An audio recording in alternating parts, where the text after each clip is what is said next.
Bonjour et bienvenue pour la suite sur la multidimension.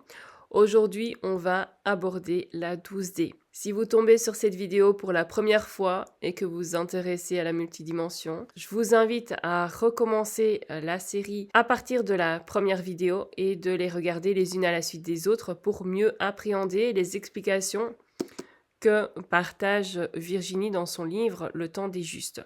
Parce que, je le rappelle, je fais la lecture de passages du livre de Virginie parce que je trouve que ses explications au sujet de la multidimension, au niveau des dimensions, sont vraiment très limpides. En tout cas, passer les résistances du mental et quand on laisse la place à cette conscience et cette sagesse intérieure, à ce moment-là, ça se fait plus compréhensible. Ça peut être un petit peu complexe, ça peut être un petit peu du chinois au début, mais ça devient au fil du temps beaucoup plus compréhensible. Tous les nouveaux concepts de toute façon sont compliqués à comprendre au début. Il faut parfois revenir encore et encore sur certains sujets pour que l'information puisse s'intégrer et puisse être comprise au niveau du mental. Donc aujourd'hui, je vais aborder la 12D. Ce souffle ressenti nous ouvre les portes de conscience de la 12e dimension. Elle est absolument quantique, regroupant les précédentes dimensions et les influençant par le biais du champ quantique des possibles.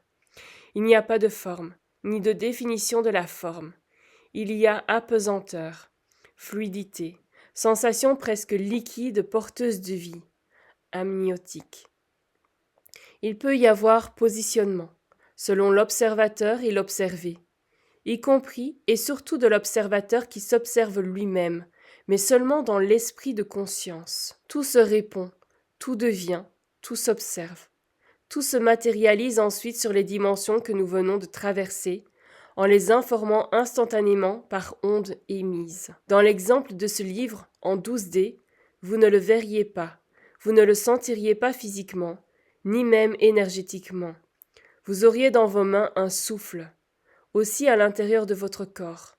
Il circulerait sans bruit, vous inondant instantanément d'une saveur vivante, à la fois forte et vulnérable, éphémère et puissamment éternelle, avec des sensations non verbales et non prononçables, tant le tout et l'inconnu se mêleraient en vous, pourvu d'un souvenir très lointain, d'une sensation divine inoubliable et oubliée, mais pourtant reconnaissable. Les dernières lectures sont très courtes parce que les mots deviennent inexistants. Donc voilà, je vous invite vraiment à ressentir pleinement chaque information, chaque mot. Voilà pour la lecture de cette 12D. On se retrouve bientôt pour la lecture de la 13D.